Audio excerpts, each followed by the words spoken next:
बिस्मिल्लाहिर्रहमानिर्रहीम। स्टूडेंट्स, हम chapter number 17 ख़त्म कर चुके थे और एक्सरसाइज चल रही थी।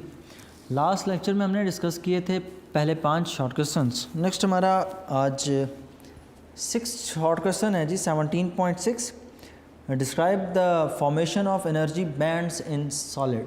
बस यहीं तक ये अभी मेरे ख्याल में करें तो काफ़ी है, बाकी दूसरा हिस्सा उसका बाद में पढ़ेंगे कि एनर्जी बैंड्स डिफरेंट बनते किस तरह हैं। तो हमने बात की थी जब एक एलिमेंट, एक एटम आइसोलेटेड कंडीशन में, आइसोलेटेड कंडीशन का मतलब ये है कि मैं एक अकेला एटम ला के यहाँ पे सस्पेंड कर दूँ, तो वो अकेला एटम, मतलब आप यूँ कंसिडर करें कि दुनिया में इस वक्त सिर्फ एक ही एटम है, तो उसका जो ऑर्बिट्स होंगे ना वो फिक्स होंगे। मतलब ये उसका न्यूक्लियस है और उसके लास्ट शेल में जो इलेक्ट्रॉन है, बाकी बीच वाले शेल में मैं ड्रॉ नहीं कर रहा हूँ, उनकी ज़रूरत नहीं है, क्योंकि इलेक्ट्रिकल प्रॉपर्टीज सिर्फ और सिर्फ वैलेंस शेल के इलेक्ट्रॉन्स पर डिपेंड करती हैं। सो उसका जो लास्ट शेल का इलेक्ट्रॉन है ना, एक फ़िक्स एनर्जी स्टेट पर मौजूद होगा। आप यूँ कह लें एक फ़िक्स ऑर्बिट के अंदर है, ठीक है। अब जब हम किसी कंडक्टर की या किसी सब्सटेंस की बात करते हैं तो हम उसके एक रीज़नेबल साइज़ ऑफ पीस की बात कर रहे हैं। अब सपोज़ ये मार्कर कैप को यूज़ कर रहा हूँ एज ए मटेरियल, तो how much atoms will it have? Trillions of atoms will be present in this substance.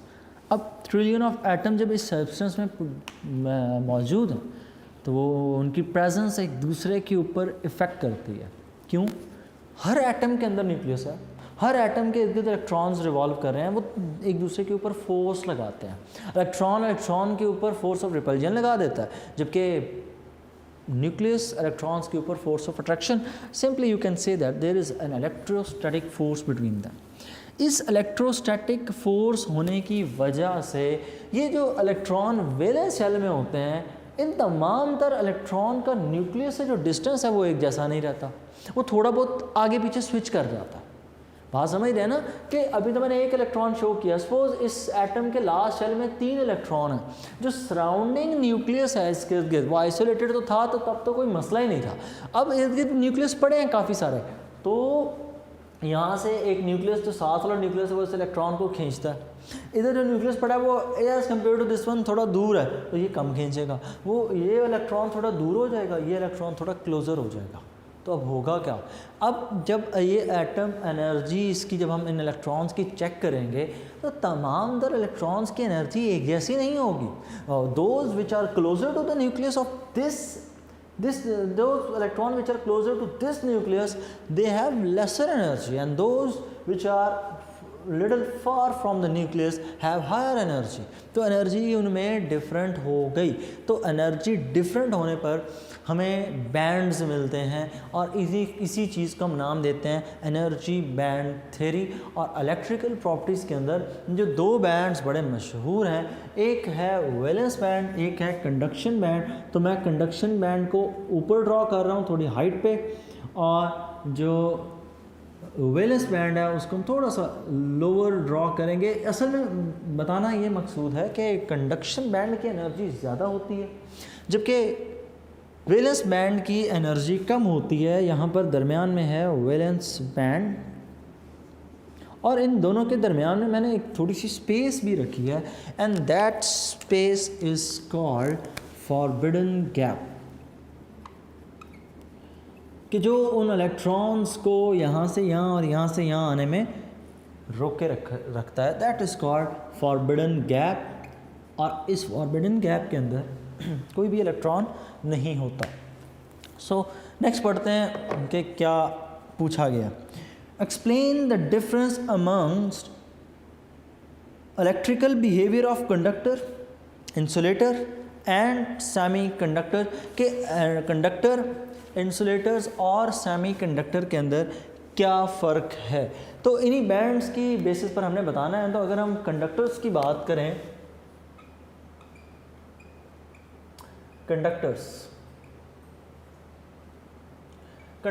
के अंदर कंडक्शन बैंड और वैलेंस बैंड के दरमियान में ओवरलैपिंग हुई होती है। मतलब ये अगर आप ग्राफ ड्रॉ करें, ये एनर्जी है, ठीक है, ये ग्राफ एनर्जी और ये बैंड्स की साइज़ की बात कर रहे हैं आप इन अ सेंस। तो यहाँ पर जो दरमियान में इनके दरमियान में स्पेसिंग है, तो यहाँ तक मैं ये कह देता हूँ दिस इज़ वैलेंस बैंड और ये ऊपर है कंडक्शन बैंड। तो कंडक्शन बैंड की जो प्रेमिसेस हैं, जो उसकी बाउंड्री है, उसको मैं अगर ड्रॉ करूँ तो मैं ब्लू से कर रहा हूँ, मैं कंडक्शन बैंड को लिखी ब्लू से देता हूँ। तो कंडक्शन बैंड की मैं बाउंड्री यहाँ से ड्रॉ कर रहा हूँ, ठीक हो गया। अब यहाँ से आपको समझ आना चाहिए कि कंडक्शन बैंड यहाँ से शुरू होकर यहाँ तक है, वैलेंस बैंड यहाँ से शुरू होकर यहाँ तक है, तो ये दोनों आपस में मर्ज हुए होते हैं। तो अगर कंडक्शन बैंड और वैलेंस बैंड आपस में मर्ज हुए हैं तो ऑब्वियसली इलेक्ट्रॉन वैलेंस बैंड से जंप करेंगे और वैलेंस बैंड से जंप करके कंडक्शन बैंड में पहुँच जाते हैं। और यहाँ पर कंडक्शन बैंड ये भी पार्शली फिल्ड होता है और वैलेंस बैंड भी पार्शली फिल्ड होगा। दोनों पार्शली फिल्ड क्यों होते हैं? ऑब्वियसली दोनों एक ही तो हैं, जब ओवरलैपिंग होगी तो दोनों में फ़र्क ही कोई नहीं रहा, बोथ आर सिमिलर। सो इन दोनों के दरमियान में जो फॉरबिडन गैप होता है वो बहुत ही कम होता है। मैंने तो ओवरलैपिंग की बात की है कि होता ही नहीं है, ठीक है। समटाइम्स अगर कुछ कंडक्टर्स में हो भी सी तो इतना माइनर होता है, इतना माइनर होता है कि आपका रूम टेम्परेचर भी उस फॉरबिडन गैप को ख़त्म कर देता है। क्योंकि जब हम जनरली बात करते हैं तो we talk about at 0 degree Celsius, कि हम जब जनरल प्रॉपर्टीज़ को, रेजिस्टेंस वगैरह को डिस्कस करते हैं तो 0 डिग्री सेल्सियस पे करते हैं कंडक्टिविटी के लिए। लेकिन रूम टेम्परेचर पे वर्किंग तो रूम टेम्परेचर पे चल रही होती है सारी की सारी, जो डेली लाइफ में है कि अगर अब इस वायर में मैंने माइक लगा रखा है तो इस माइक में भी एक वायर है, तो वो तो रूम टेम्परेचर पे वर्क कर रही है ना। तो तब हमें जो वैल्यूज़ मिलती हैं वो वैल्यूज़ हमारे लिए फॉरबिडन गैप की ऑलमोस्ट ज़ीरो होती हैं, क्योंकि वो फॉरबिडन गैप नहीं एग्जिस्ट करता। Next is the semiconductor. के सेमीकंडक्टर में क्या सिचुएशन होती है? सेमीकंडक्टर्स के अंदर फॉरबिडन गैप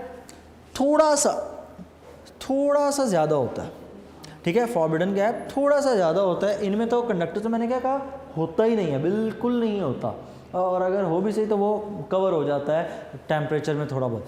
तो अगर आप सेमी कंडक्टर्स की बात करें तो इनके दरमियान में एक बहुत थिन फॉरबिडन गैप है। सेमी कंडक्टर्स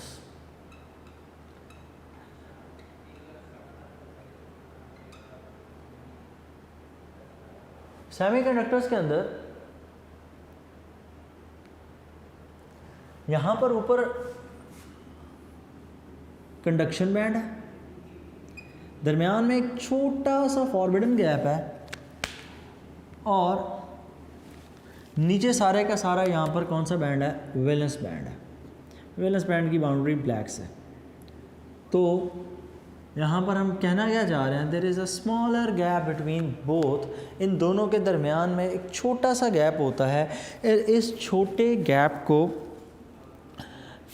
ओवरकम करने के लिए आपको थोड़ा बहुत टेम्परेचर देना पड़ता है, थोड़ी बहुत इलेक्ट्रॉन्स को एनर्जी देनी पड़ती है, और इवन अगर आप छोटा सा एक पोटेंशियल भी अप्लाई कर देना तो वो भी थोड़ा बहुत इसमें हेल्प करता है। तो दोनों यहाँ पर भी पार्शली फिल्ड ही होते हैं। और नेक्स्ट चीज़ इसमें आ गई, लास्ट हमने इसमें तीसरा हिस्सा कौन सा पढ़ा था? तीसरा क्वेश्चन है जी कंडक्टर्स इंसुलेटर्स। तो थर्ड इंसुलेटर में कंडक्शन बैंड खाली होता ही कुछ नहीं उसमें।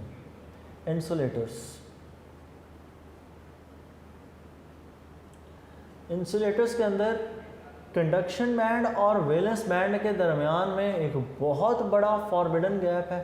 कंडक्शन बैंड ये ऊपर, यहाँ पर ये कंडक्शन बैंड हो गया,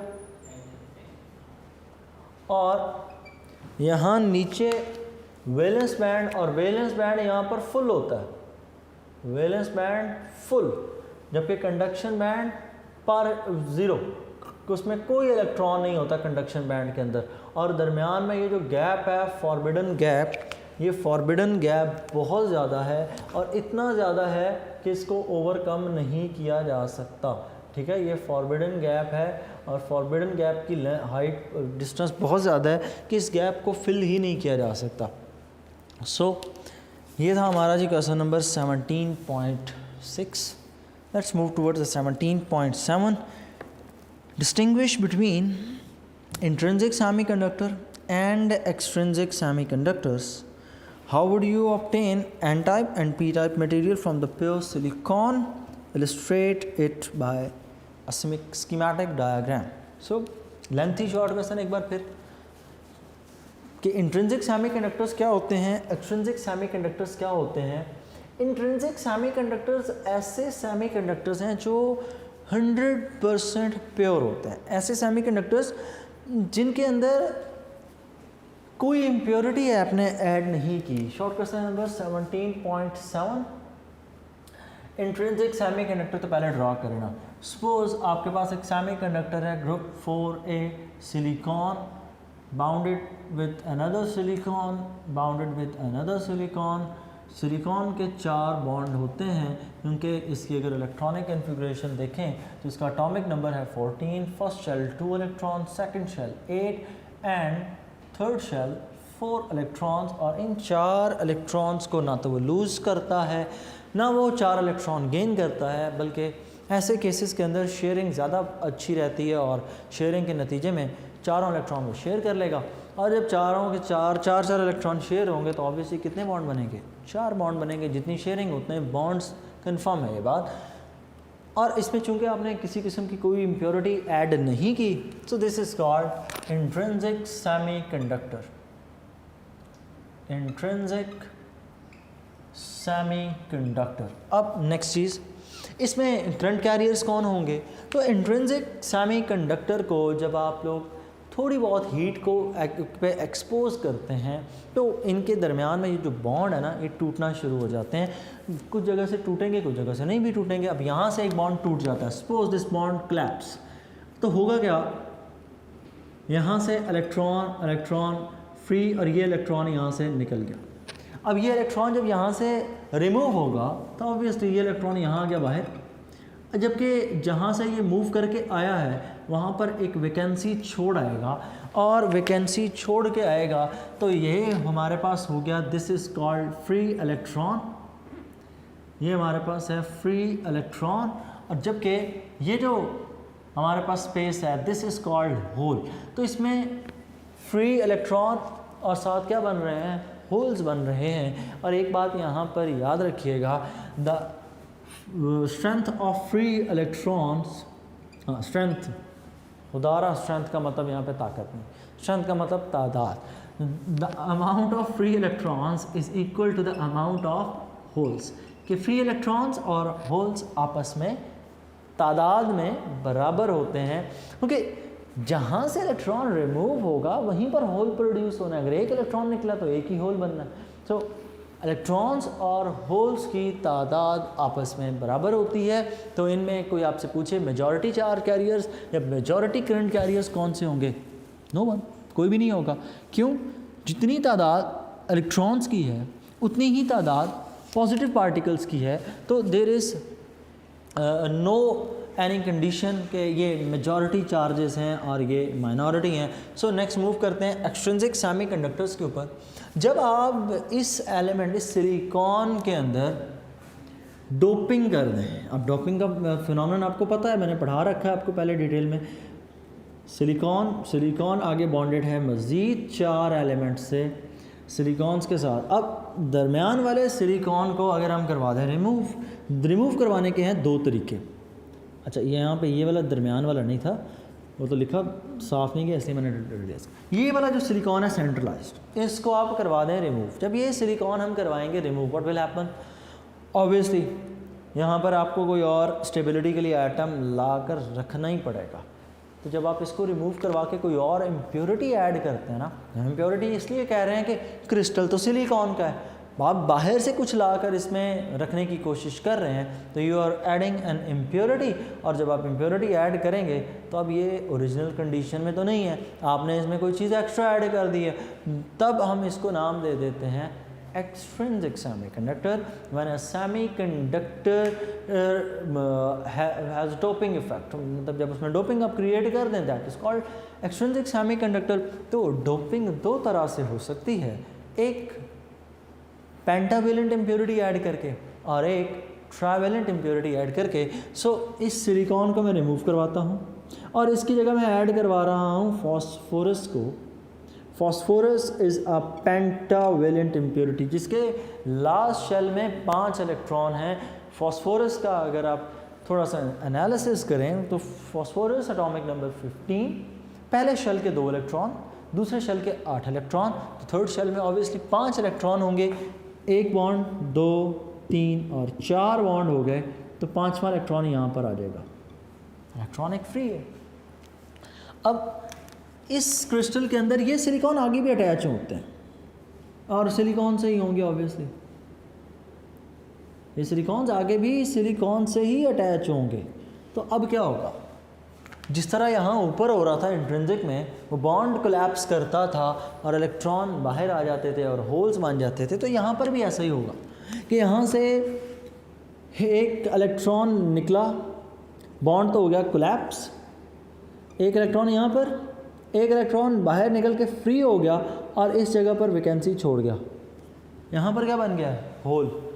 अब इसमें भी पेंटावेलेंट इम्प्योरिटी ऐड की ना, तो इसको हम नाम देते हैं, इस टाइप ऑफ सेमीकंडक्टर को हम नाम देते हैं, it is called an type semiconductor. तो अगर ये एन टाइप सेमीकंडक्टर है तो इसके अंदर दोनों चीज़ें हैं, होल्स भी हैं, इलेक्ट्रॉन्स भी हैं, तो चार्ज कैरियर्स कौन से हैं, मेजॉरिटी चार्ज कैरियर्स यहाँ पर इलेक्ट्रॉन्स हैं। हाउ कैन आई से दिस, देखें कितने इलेक्ट्रॉन्स हैं, 2, होल कितने हैं, एक एलिमेंट डोप किया ना, एक इलेक्ट्रॉन आपने एक्स्ट्रा कर दिया, इलेक्ट्रॉन्स की तादाद होल से ज़्यादा है, तो यहाँ पर वहाँ पर फ्री इलेक्ट्रॉन्स और होल्स बराबर थे, यहाँ पर इलेक्ट्रॉन्स की तादाद होल्स के मुकाबले में ज़्यादा होगी, सो electron will be majority charge carrier, जबकि होल माइनॉरिटी चार्ज कैरियर्स होंगे। This is an type semiconductor. Okay, next, अगर हम डोपिंग करें ट्राइवेलेंट इम्प्योरिटी की, व्हाट विल हैपन देन, ये है सिलिकॉन सेंट्रलाइज्ड, इसके 4 बॉन्ड, हर सिलिकॉन आगे भी बाउंडेड होगा और इसको तो ऐसा जितनी डिटेल में बनाने की ज़रूरत नहीं है, तो बहुत लंबा काम हो जाता है। यहाँ पर भी silicon and here is a silicon as well. So यहाँ पर भी सेंट्रलाइज सिलिकॉन, आगे मज़ीद उसने बॉन्ड्स बना रखे हैं। अब यहाँ पर सिचुएशन क्या है, सिचुएशन यहाँ पर यूँ है कि आप दरमियान वाले सिलिकॉन को रिमूव करवाएं, एक ट्राइवेलेंट इम्प्योरिटी को ऐड करें, ट्राइवेलेंट इम्प्योरिटी जिसके लास्ट शेल में 3 इलेक्ट्रॉन हो, best example boron and aluminium atomic number 13, first shell 2, second shell 8, third shell 3। So यहाँ पर एल्यूमिनियम इंसर्ट कर दें। Now what will happen, aluminium के तो लास्ट शेल में 3 इलेक्ट्रॉन है, वो तो जैसे ही आप इसमें एल्यूमिनियम रखेंगे वो तो ऑलरेडी अपने साथ एक होल लेकर ही आएगा, बॉन्ड भी नहीं होना है यहाँ पर, तो यहाँ पर बॉन्ड भी नहीं बनेगा, ये सिलिकॉन भी अभी एक्स्ट्रा खाली पड़ा है। और होगा क्या, अब आम रूटीन के अंदर जिस तरह चल रहा है वो सिचुएशन चल यूँ ही रही है कि इस जगह को फिल करने के लिए, इस बॉन्ड को कंप्लीट करने के लिए आपको एक इलेक्ट्रॉन चाहिए। तो यहाँ से एक बॉन्ड टूटता है, लेट्स से यहाँ से बॉन्ड टूटता है, तो यहाँ से एक इलेक्ट्रॉन निकल के यहाँ पर आ रहा है, लेकिन यहाँ पर वो आते वक्त इधर होल क्रिएट कर देगा। तो अब की बार कौन से चार्ज कैरियर्स ज़्यादा हैं, होल ज़्यादा हैं, करंट कैरियर्स या इलेक्ट्रॉन ज़्यादा हैं? ऑब्वियसली होल ज़्यादा हैं, कि जब आपने एल्यूमिनियम ऐड किया था तो एक होल लेकर आया था वो अपने साथ, ठीक है ना, क्योंकि उसके तो लास्ट सेल में 3 इलेक्ट्रॉन है, उसने तो बॉन्ड पूरे करने हैं, तो एक इलेक्ट्रॉन की डेफिशिएंसी तो वो पहले से ही रखता है।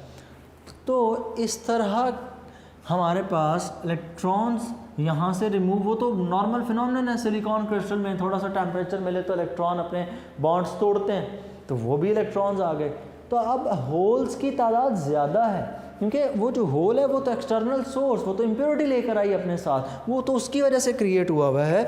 तो यहाँ पर जो चार्ज कैरियर्स होंगे वो करंट कैरियर्स, वो होल्स मेजॉरिटी हैं, इलेक्ट्रॉन माइनॉरिटी हैं। और इस तरह के सेमीकंडक्टर को हम नाम देते हैं, such semiconductors are called P type semiconductors.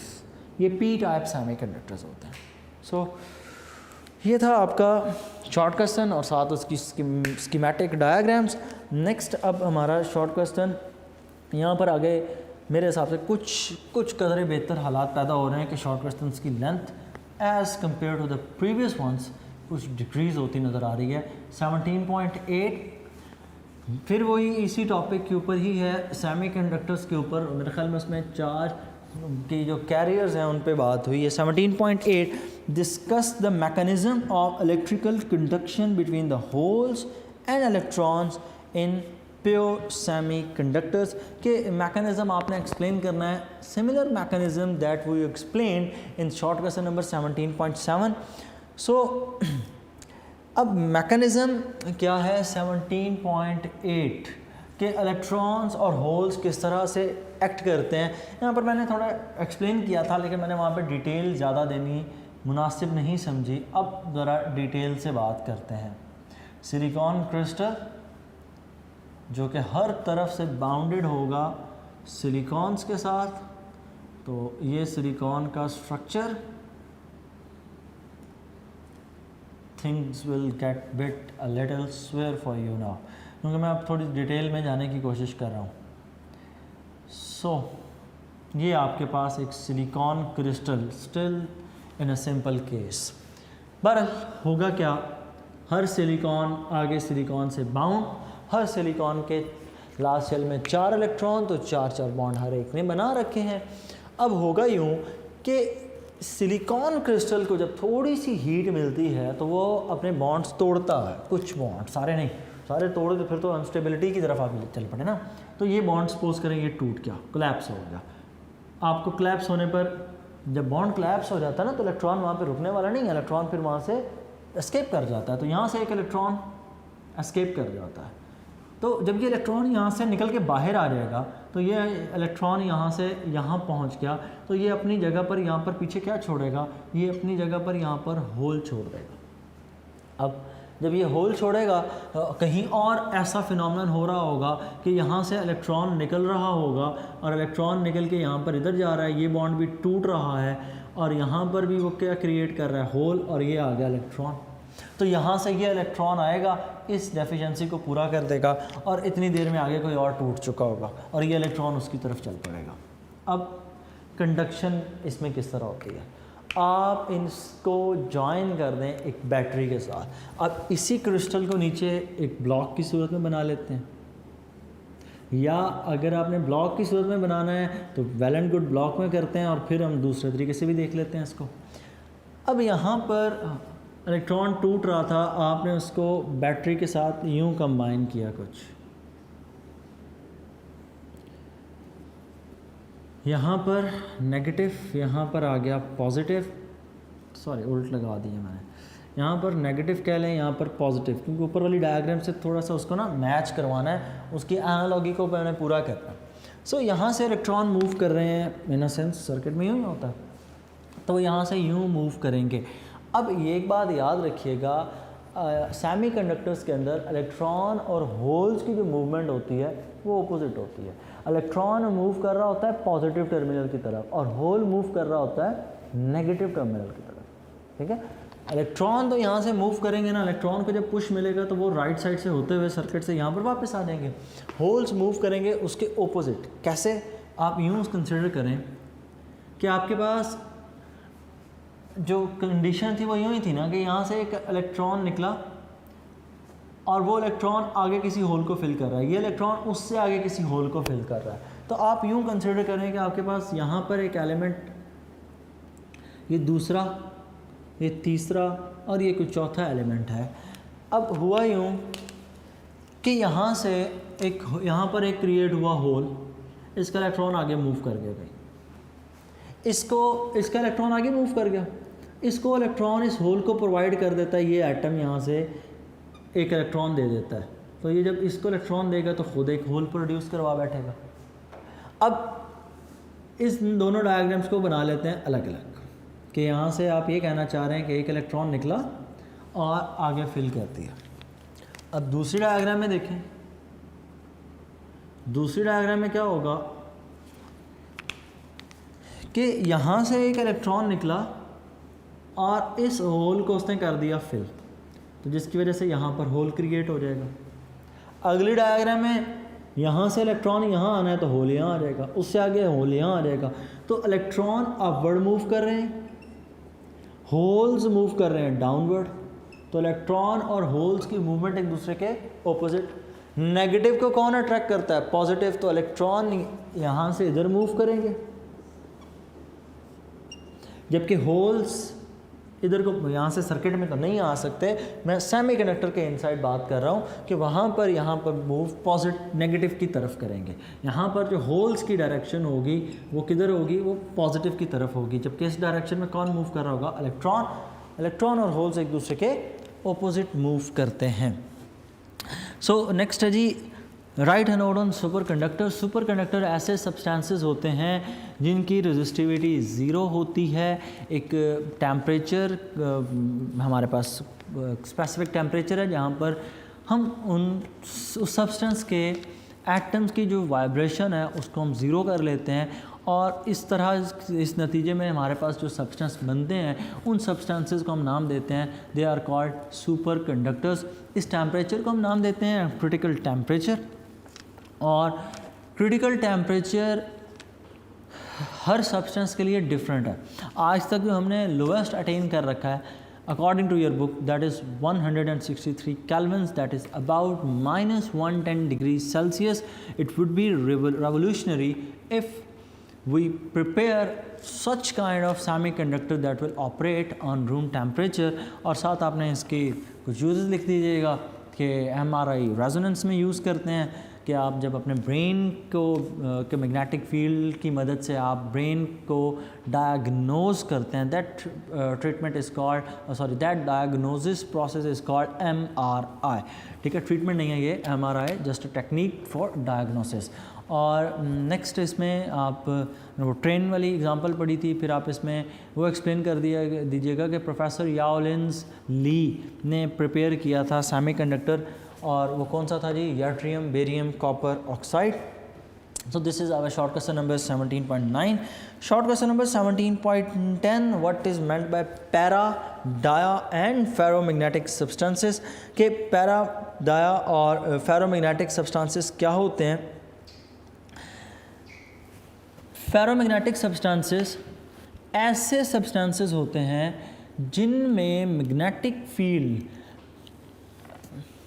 Spin magnetic field और एंगुलर मैग्नेटिक फील्ड एक दूसरे के पैरेलल होते हैं, और ये जल्दी से मैग्नेटिक इफेक्ट को एक्सेप्ट करते हैं। फेरोमैग्नेटिक सब्सटेंसेस ऐसे सब्सटेंसेस जिनमें spin magnetism and orbital magnetism parallel होते हैं, एक ही डायरेक्शन में होते हैं। They support each other and create a stronger magnetic field. Paramagnetic substances के अंदर ये दोनों एक दूसरे को पार्शियली हेल्पफुल होते हैं। कौन कौन?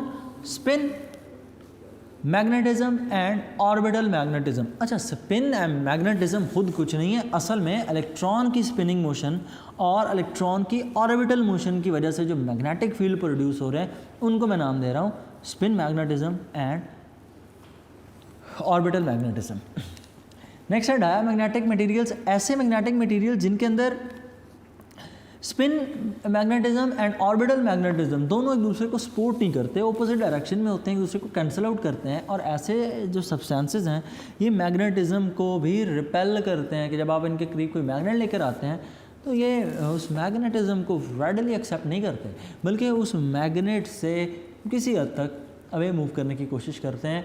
तो ऐसी एग्जांपल्स अगर आप चाहें तो आपको किसी भी यूट्यूब चैनल के ऊपर क्लिक करें तो आपको ज़रूर वीडियोस मिल जाएंगी कि जब आप मैग्नेट को क्लोजर लेकर जा रहे हैं तो सब्सटेंस पीछे हटती चली जा रही है। आयरन की बात करें तो फेरोमैग्नेटिक सब्सटेंस है, फ़ौरन से उसको एक्सेप्ट करता है। ठीक है, बिस्मथ की बात करें तो वो रिपेल करता है बाकायदा तौर पर, जब आप उसके करीब मैग्नेट लेकर जाएँ तो वो बैक साइड पर मूव करता है। So what last short question है जी 17.11 what is meant bye hysteresis loss, how is it used in the construction of transformer। Hysteresis loss क्या है? ट्रांसफार्मर के अंदर, ट्रांसफार्मर में आपको पता है दो कॉइल्स हैं, एक कॉइल प्राइमरी, दूसरी कॉइल सेकेंडरी। प्राइमरी एक्ट करती है एज एन इनपुट और सेकेंडरी एक्ट करती है एज एन आउटपुट। इसके नतीजे में होता क्या है कि जब आप प्राइमरी को एक ऑल्टरनेटिंग करंट सोर्स से अटैच करते हैं तो वो करंट के चेंज बार बार होने पर मैग्नेटिज्म को चेंज करती है। The phenomenon of mutual induction happens और दूसरी कॉइल के ऊपर करंट इंड्यूस हो जाता है। अब इस दौरान वो करंट जो साथ पड़ी वायर है उस वायर और जो ट्रांसफार्मर की बॉडी है उसको भी इफ़ेक्ट करती है, और इसकी वजह से क्या होता है कि एक करंट सेटअप हो जाता है। तो हम जब कॉइल्स को डिज़ाइन करते हैं, हम एक ऐसी कॉइल को डिज़ाइन करते वक्त हम उसके दरमियान में कोई ना कोई मटेरियल रखते हैं, कोई मैग्नेटिक मटेरियल, ताकि ज़्यादा से ज़्यादा मैग्नेटिक इफ़ेक्ट हो, क्रिएट हो ना। तो हम उसके लिए क्या करते हैं, हम आयरन भी यूज़ कर सकते हैं, हम स्टील भी यूज़ कर सकते हैं। अगर हम आयरन यूज़ करें तो हमारे लिए फ़ायदा है। क्यों? आयरन जल्दी से मैग्नेटाइज होगा, जल्दी से डीमैग्नेटाइज होगा। मैग्नेटाइज होते हुए कुछ ना कुछ एनर्जी तो ज़ाया करेगा, तो वो एनर्जी जो ज़ाया हो रही है that is called hysteresis loss. ठीक है, हिस्टैरिसीस लॉस क्या है कि जो मटेरियल जिससे आपने वो कॉइल की वायर्स बनाई हैं और उसके जिस कोर के ऊपर उस वायर को वाउंड किया है, वो जब मैग्नेटाइज होगी, तो मैग्नेटाइज होते वक्त जो एनर्जी ज़ाया होगी that is called hysteresis loss.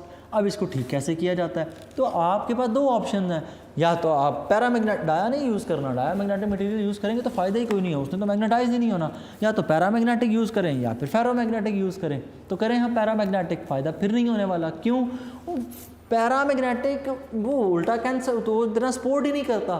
तो जब पैरामैग्नेटिक इतना सपोर्ट नहीं करेगा तो एनर्जी हिस्टैरिसीस लॉस बहुत ज़्यादा होगा, मैग्नेटाइज करते वक्त भी टाइम ज़्यादा लगेगा, डीमैग्नेटाइज करते वक्त फिर ज़्यादा लग जाएगा। तो इसके लिए हम यूज़ करते हैं, ठीक करने के लिए, इसको ठीक तो नहीं होता, खैर मिनिमाइज़ करने के लिए हम फेरोमैग्नेटिक सब्सटेंसेस यूज़ करते हैं। इसी वजह से हम डे 1 से जब भी पढ़ रहे हैं हमने यही बात करते हैं कि किसी कॉपर वायर को आपने वाउंड करना है एक सॉफ्ट आयरन कोर के ऊपर। और सॉफ्ट आयरन कोर के ऊपर क्यों यूज़ किया जाता है? Because iron is a ferromagnetic substance. Ferromagnetic substance है तो दो फ़ायदे होंगे। नंबर 1 जो तो बड़ा इंपॉर्टेंट है कि वो मैग्नेटिक फील्ड उसमें बड़ा ज़्यादा प्रोड्यूस होगा, और दूसरा तेज़ी से मैग्नेटाइज, तेज़ी से demagnetise, the loss of energy will be minimum. और इस तरह के लॉस को हम नाम देते हैं हिस्टैरिसीस लॉस। सो यहाँ तक आपके शॉर्ट क्वेश्चन ख़त्म। नेक्स्ट लेक्चर में बच्चों हम डिस्कस करेंगे न्यूमेरिकल, एग्जाम्पल न्यूमेरिकल, और साथ पहले 2 या 3 न्यूमेरिकल जितने हो सके। अल्लाह हाफ़िज़।